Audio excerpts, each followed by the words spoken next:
Ele falar comigo, Ele é Deus.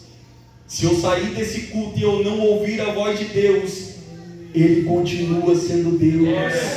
E cumpre aquilo que o Paulo fala, porque dele, por Ele e para Ele são todas as coisas. Glória, pois, eternamente a Ele. E você pode nessa noite dizer amém. Irmão, entenda a ótica de Deus. Ele não é obrigado a fazer aquilo que eu peço no momento em que eu acho necessário. Ele não é obrigado a responder aquilo que eu estou pedindo a Ele. Pelo contrário, muitas vezes, irmãos, precisamos entender a forma que Deus trabalha. Primeiro você entrega, primeiro você dá, primeiro você coloca diante da presença dEle o quê? Aquilo que você já preparou durante o seu dia. Qual que é seu papel? Adorá-lo, bendizê-lo, engrandecê-lo, exaltá-lo.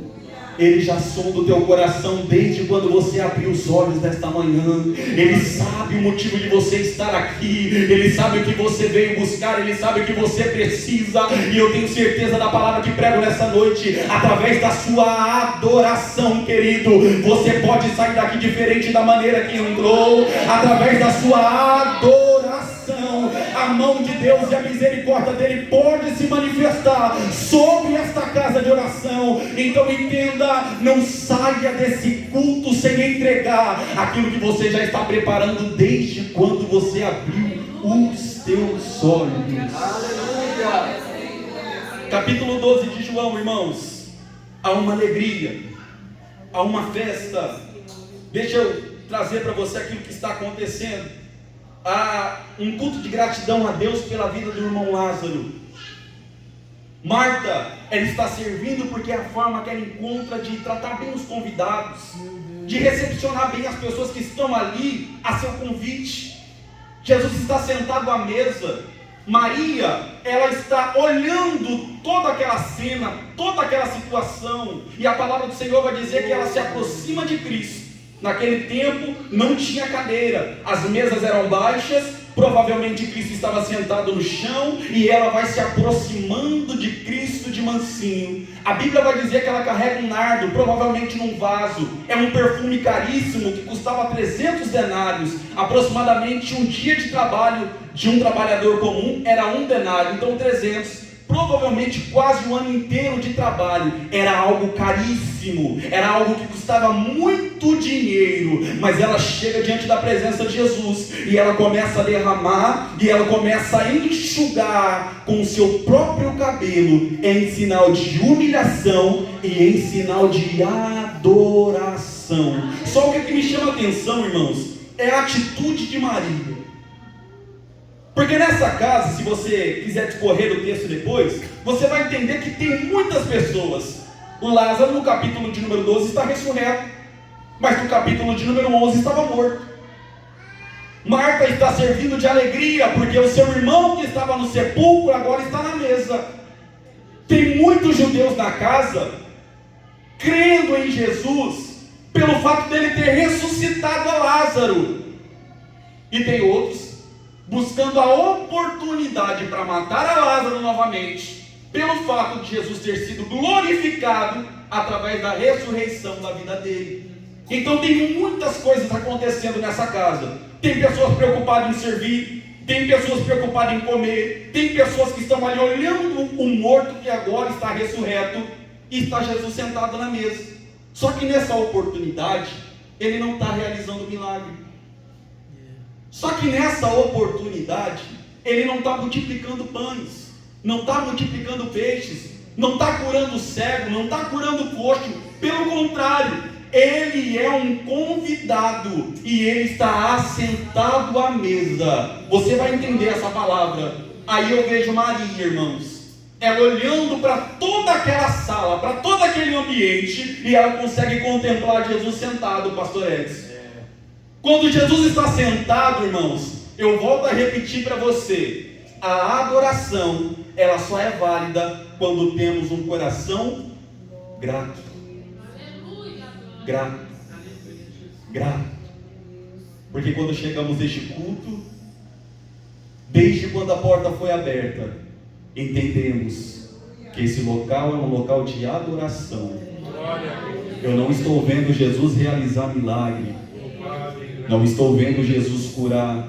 Eu não estou vendo Jesus multiplicar pães e peixes assim como naquela oportunidade.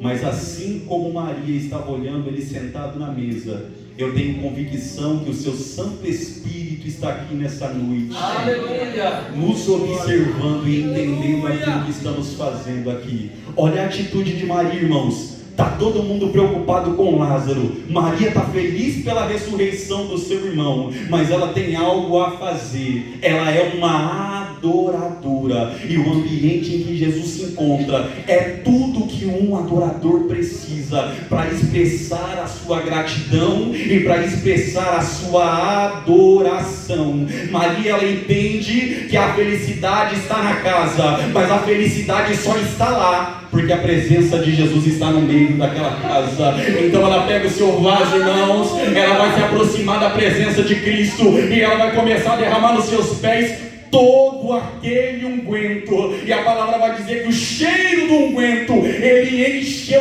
toda aquela casa. Eu quero dizer para você nessa noite, a presença do amigo Espírito Santo está aqui neste lugar.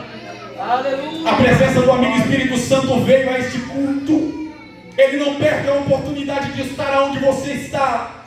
Ele não perde a oportunidade de chegar aonde você chega. E assim como a atitude de Maria, irmãos, de se derramar diante da presença dele, sem com que ele fizesse nada, é nos dada nessa oportunidade. Adorar quando o milagre acontece é fácil. Adorar quando a coisa vai acontecendo, a improbabilidade se torna provável, é fácil. Adorar quando ele estava morto é difícil, mas adorar quando ele está vivo é fácil. Então eu quero convidar você. Eu não sei o que você veio fazer aqui, eu não sei como é que encontra o seu coração, eu não sei como é que você se encontra nessa noite, mas eu quero te convidar a entender o propósito deste culto. A presença do amigo Espírito Santo está aqui, irmão. A presença de Jesus está nessa casa.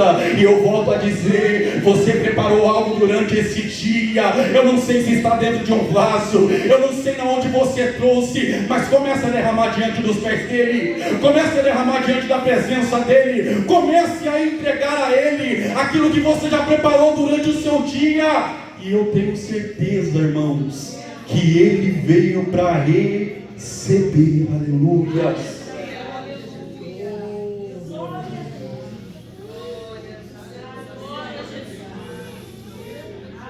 Os irmãos escolheram um tema para essa campanha. Jeremias capítulo de número 18. O Senhor vai dizer para Jeremias: desce à casa do oleiro, observa a forma dele trabalhar. Quando ele desce, o oleiro está moldando um vaso. Ele vai ver que o vaso se quebra, mas o vaso se quebra na mão do oleiro. O oleiro ajunta aquele barro, e o texto vai dizer que ele torna a fazer um novo vaso. Só adora o Senhor quem é grato. Só adora o Senhor quem é grato.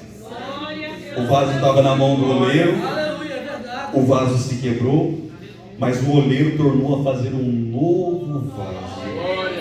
No capítulo de número 11, irmãos, a mensagem chega até o coração de Jesus. Lázaro, a quem o Senhor ama, está morto, ou melhor dizendo, está enfermo. Vai até o seu encontro. Jesus espera 4 dias. 4 dias depois ele se encontra com Marta. Marta está com seu coração preocupado. Jesus está conversando com ela. Ele encontra Maria, irmãos. Maria está chorando e dizendo: se o Senhor estivesse aqui, o meu irmão ele não teria morrido.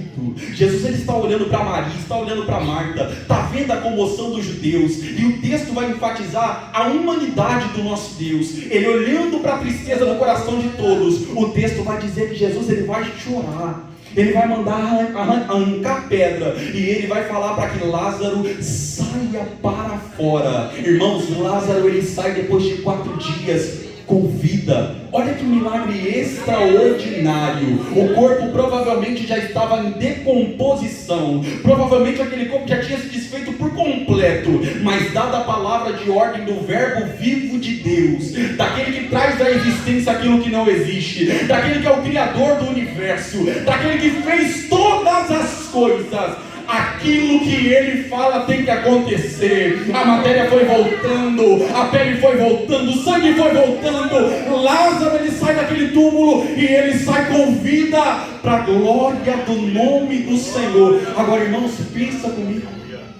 Olha que milagre extraordinário. Estava morto, não estava? Estava morto, não estava? Sim ou não? Sim. O que fez Jesus ir até Lázaro? O convite? Será que ele devia algum favor à família de Betânia? Será que Lázaro prestou dinheiro para Jesus e Jesus se sentiu na obrigação de ir lá porque devia alguma coisa para Lázaro? Ou Lázaro fez alguma coisa para Jesus que ele se sentia na obrigação de pagar? Repara no texto, capítulo de número 11 vai dizer: Lázaro, a quem o Senhor ama. Jesus não foi por obrigação, Jesus não foi por pena, Jesus não foi por dó. Jesus, ele foi motivado de um sentimento. Ele foi até a vida de Lázaro porque ele o amava. Quando ele chega diante daquele sepulcro, o vaso está quebrado. Só que ele é o oleiro. E eu quero dizer para você uma coisa, irmãos. O controle continua nas mãos do Criador de todo o universo. O controle continua nas mãos dele. Parece que o nosso país vai de mal a pior.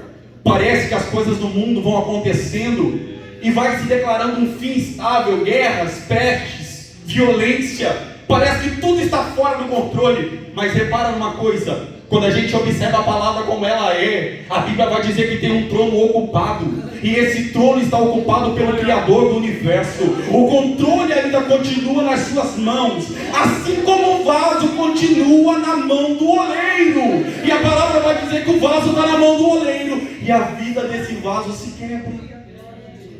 Aleluia! Mas ele volta a reconstruir. Ele volta a reconstruir esse vaso. E ele vai dizer: Lázaro, saia para fora. E Lázaro saiu com? Louvado seja o nome do Senhor. O milagre chega na casa de Maria, o milagre chega na casa de Marta, o milagre chega na casa de Lázaro, assim como também a salvação das suas vidas. Você consegue imaginar essa família antes de Jesus? Você consegue imaginar se essa ocasião acontece sem com que Jesus estivesse ali presente? Aí eu começo a pensar, irmãos, por que Maria pega aquilo que ela tem de mais precioso e ela derrama diante da presença do Senhor, não se preocupando com o valor financeiro, mas se preocupando com o momento de que Jesus se encontrava no mesmo ambiente que ela, e ela precisava adorá-lo de alguma forma, e a forma que ela encontrou de adorar a Jesus foi derramando tudo, não metade, tudo aquilo que ela tinha, para que ele se sentisse grato e importante na vida dela. Eu quero declarar na tua vida nessa noite, irmãos, que eu entendo hoje o sentimento de Maria.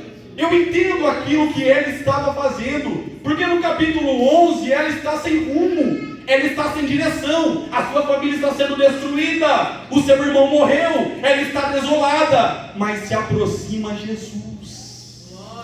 Quando Jesus se aproxima, ele se aproxima com a resposta. Quando Jesus se aproxima, ele se aproxima com aquilo que eu não posso fazer. Quando Jesus se aproxima, ele se aproxima com aquilo que eu não poderia fazer. Irmãos, quando eu começo a olhar para esse texto, eu começo a olhar para trás e entender: eu era um vaso na mão do oleiro que estava quebrado. O mundo olhava para mim, assim como também olhava para você, e dizia: não tem mais jeito. Quando o vaso se quebra, não tem quem consiga juntar os cacos. Não vai dar em nada, vai varrer, vai pegar com a pá, vai jogar no lixo, acabou a sua utilidade, não tem mais jeito, não tem mais esperança, não tem mais perspectiva, porque antes de Cristo eu e você estávamos quebrados, estávamos andando conforme o curso da nossa vida, estávamos condenados ao lamaçal do inferno, estávamos condenados a uma perdição eterna, pelo preço que eu não conseguiria pagar. e que você não conseguiria pagar. O apóstolo Paulo vai dizer em Efésios capítulo 2, versículo de número 1: estávamos mortos em nossos delitos e em nossos pecados. Ele vai dizer também aos Romanos do capítulo 6, no versículo de número 23: o salário do pecado é a morte. Qual que era o nosso salário, irmãos? Morte. Morte. Mas aí vem Cristo, oleiro por excelência. Ele pega aquele vaso que estava quebrado, ele vai refazer aquele vaso e ele vai fazer na olaria da cruz. Quando ele refaz aquele vaso, ele coloca uma vírgula nesse versículo: o salário do pecado é a morte, vírgula. O dom gratuito de Deus é a vida eterna em Cristo Jesus, o nosso Senhor. Quando eu estava quebrado, irmãos, quando você estava quebrado, irmão, quando você estava quebrado, irmão, o oleiro, ele estava com você na palma das mãos. Por mais improvável que fosse, ele olhou para você assim como ele olhou para Paulo. Paulo está na casa de Judas, da rua direita, no texto de Atos dos Apóstolos. O Senhor vai falar com Ananias dizendo: vai até a casa de Judas, na rua direita. Lá você vai encontrar um homem por nome Saulo. Estenda as suas mãos sobre ele, porque para mim ele é muito importante. Ananias, ele vai interromper a fala de Cristo e vai dizer: eu muito tenho ouvido falar acerca de Saulo. Tem autoridade para prender, tem autoridade para matar e para fazer o que ele bem quiser com aqueles que ele encontra no caminho. Ele estava com medo, é normal, mas o Senhor interrompe ele e vai dizer: vai, Ananias. Para você pode ser um perseguidor, para você pode ser alguém ruim, para você pode ser alguém que não tem mais jeito, mas para mim, Ananias, é um vaso muito precioso em que eu irei usar nas minhas mãos. O Senhor olhou para você com um olhar de graça, irmão. O Senhor olhou para nós com um olhar de misericórdia, irmão. E esse olhar de Cristo fez com que Ele escolhesse você em uma circunstância em que nem mesmo você se escolheria. Já olhou para trás? Já olhou para trás? Consegue se lembrar do tipo de pessoa que você era? Eu lembro, pastor, que quando eu passava na rua, as pessoas olhavam para mim e falavam: não vai passar dos 18 anos. E era normal. Mas um dia o oleiro me encontrou, irmãos. Mas um dia ele me alcançou com graça, assim como ele te alcançou. E a olaria dele está funcionando, não parou. O vaso está quebrado, mas está quebrado na mão do oleiro.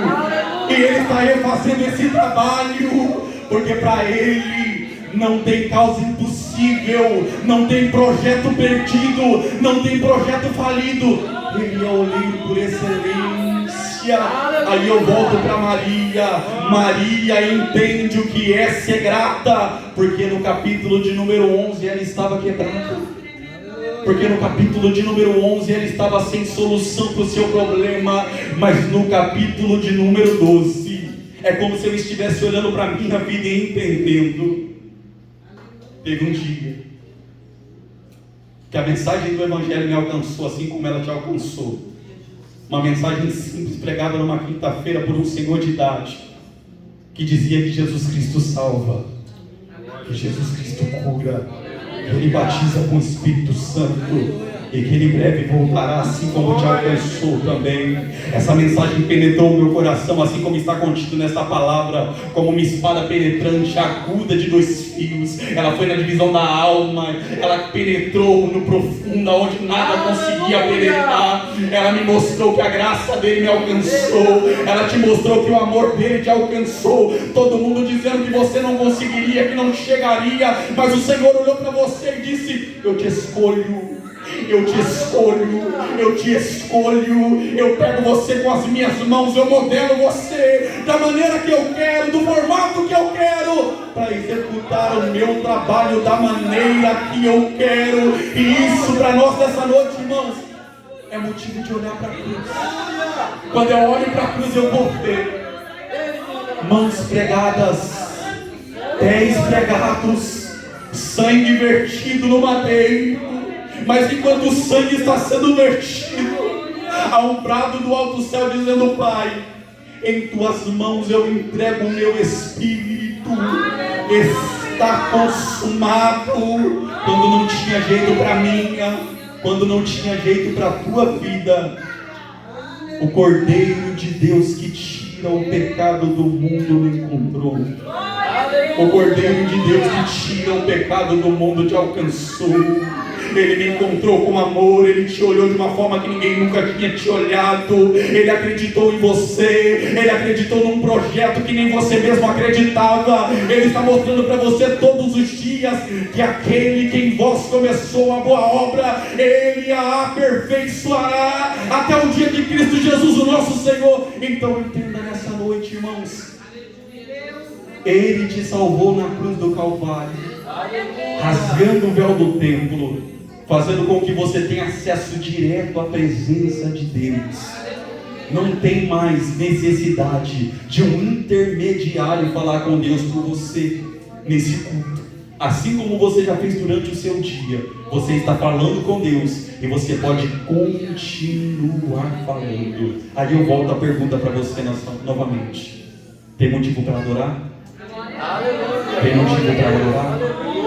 Tem motivo para adorar? Você entende porque Maria pegou aquilo que ela tinha de mais precioso? Você entende porque Maria, ela chega e ela não se preocupa com o dinheiro, mas ela se preocupa com a oportunidade de adorar a Jesus? Nessa noite você está entendendo essa palavra, e o fato de Maria adorar não é condizente ao valor financeiro, mas é condizente à gratidão do coração, de entender que outrora ela estava perdida, mas por intermédio daquele que está na casa, ela foi salva, a sua família foi restaurada, e ela tem motivo de engrandecer, e ela tem motivo de adorar, e ela tem motivo de bendizer.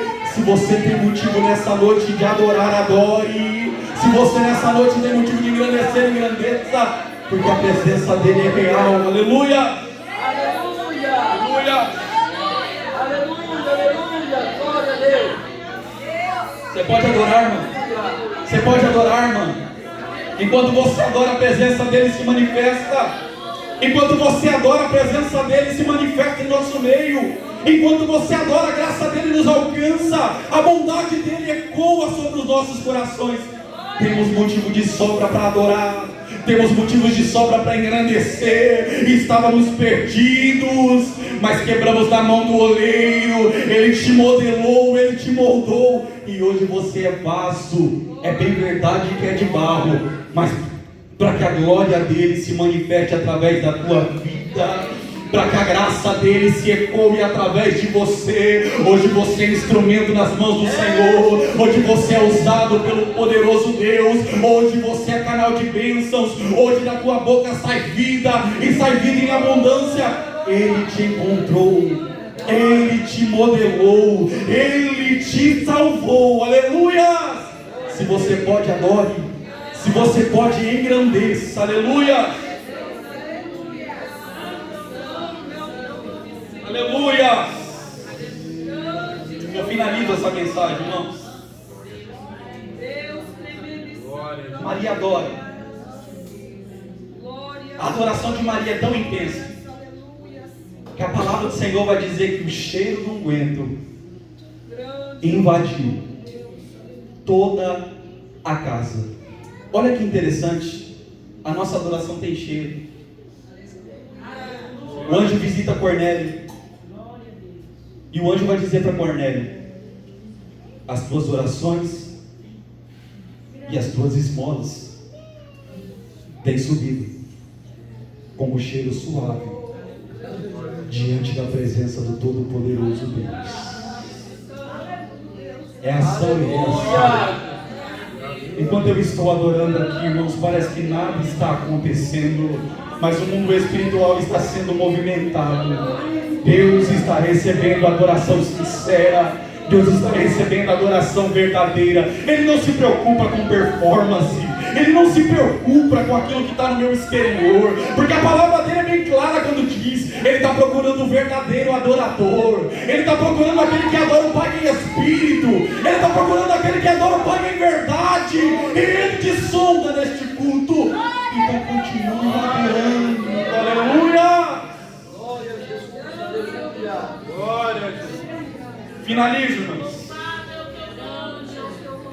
Atos dos Apóstolos, capítulo de número 16. Paulo está indo para a hora da oração. Há uma moça que está com um espírito imundo no seu corpo.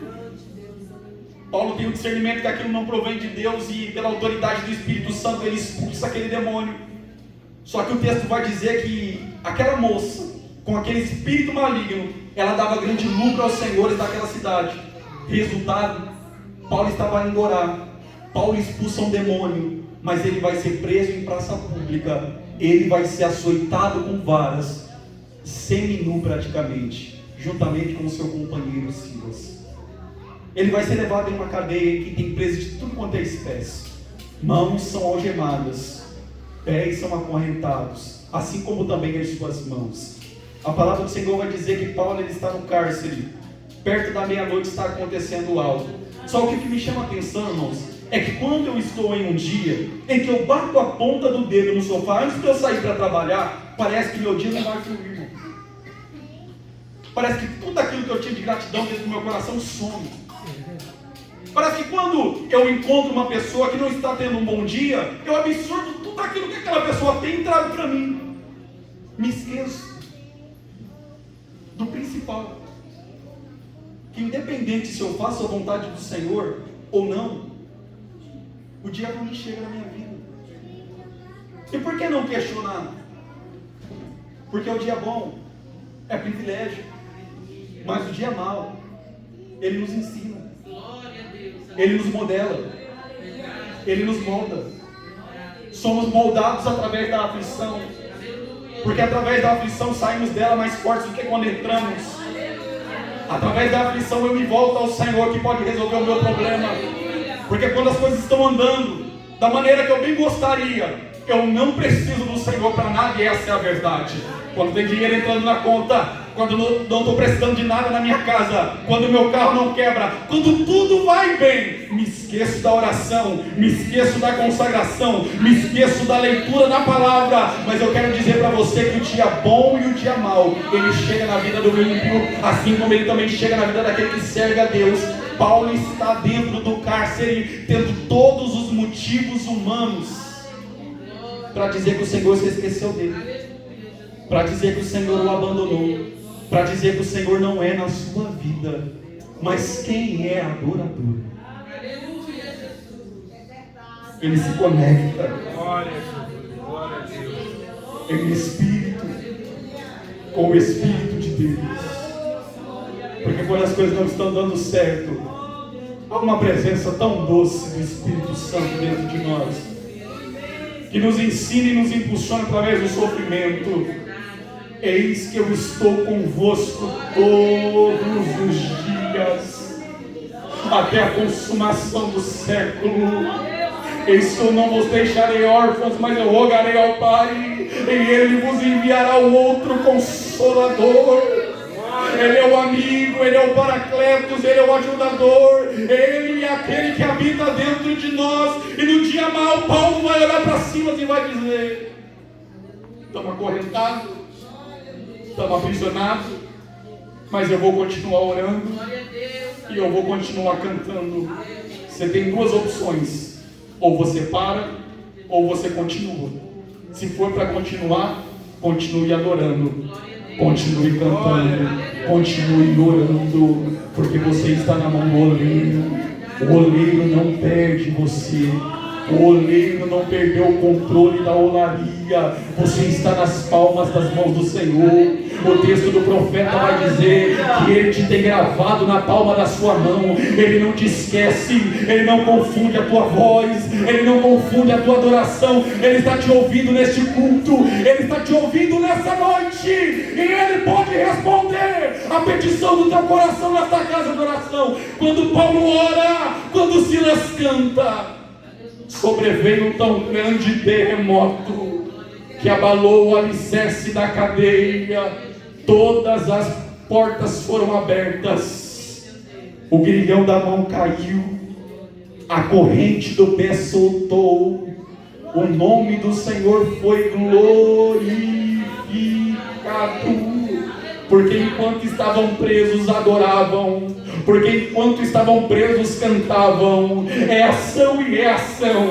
É ação e é ação. Enquanto você adora, o Senhor te ouve. Enquanto você clama, o Senhor te ouve. Só que pode ser que hoje Ele escolheu para responder aquilo que você tem clamado, para responder aquilo que você tem orado. Então não pare. Então não desista. Então não deixe de adorar ao Senhor em momento nenhum.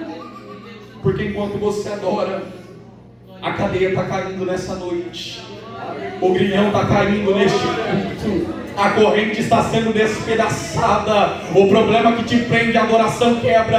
A algema que te prende, a adoração destrói. O inimigo que te segura, nessa noite tem que bater em retirada pelo poder da adoração. Então continue adorando. Então continue exaltando. Não deixe com que a adversidade seja maior do que a sua gratidão a Deus, do que a sua gratidão e fidelidade a Deus. Finalize, irmãos. O meu intuito nessa noite é que você saia daqui pensativo e pensativa, em entender que Deus Ele não te esqueceu, de entender que você é a menina dos olhos de Deus. Aleluia! Você está aqui, ó, nas mãos do Deus. Como é que está esse vaso aí, irmão? Está sendo útil? Está servindo de utilidade? O oleiro tem te utilizado de alguma forma? Ou você se sente quebrado, ou você se sente quebrada? A gente chega em momentos, irmãos, que a gente pensa em parar, que a gente pensa em desistir. Mas nesses momentos, a gente escolhe vir à presença de Deus. E eu quero ser resposta de Deus para a vida de alguém aqui nessa noite. Nesse culto, se você der a oportunidade dele trabalhar na tua vida, Ele te modela, Ele te refaz. Ele faz de você aquilo que Ele quer nas suas mãos. Você só precisa entregar a direção da tua vida para Ele. Deixa o oleiro trabalhar aí dentro do teu coração. Deixa Ele modelar esse vaso da forma que Ele bem entender. Ele tem algo para derramar aí dentro. Ele tem algo para encher esse vaso. E isso é a presença do genuíno Espírito Santo. Ele quer fazer com que você seja um vaso, mas não um vaso vazio. Pelo contrário, um vaso cheio da tua presença, um vaso cheio da tua graça, um vaso cheio da tua unção, um vaso cheio da tua ousadia, para que você seja alguém utilizado pelas mãos do oleiro. Quero orar por você da maneira que você se encontra. Curva sua cabeça por gentileza. Espírito Santo de Deus, te damos graças, Senhor. Louvamos ao Senhor, ó Pai, por tudo quanto o Senhor tem feito em nosso meio. Agradecemos ao Senhor, ó Pai amado, pela oportunidade de aqui estarmos ouvindo a Tua palavra. A Tua igreja te adora, Senhor. A Tua igreja entende, ó Pai amado, e tem gratidão neste culto. O Senhor tem sondado os nossos corações e de fato nos conhece como somos. Deus, toma esse vaso em Tuas mãos esta noite. Refaça aquele que está quebrado, Senhor. Se utiliza, Deus, da olaria em que és Tu, ó Pai. Modela, capacita, ergue novamente, Senhor. Usa como ferramenta, como instrumento, como vaso de honra diante da Tua presença. Enche com Teu Espírito Santo nessa noite e faz com que seja um canal de bênçãos. Faz com que seja um vaso de honra na Tua casa e que sirva para a glorificação do Teu nome. É o que eu te peço, Senhor, e é o que nessa noite por fé eu quero te agradecer, ó Pai. Amém.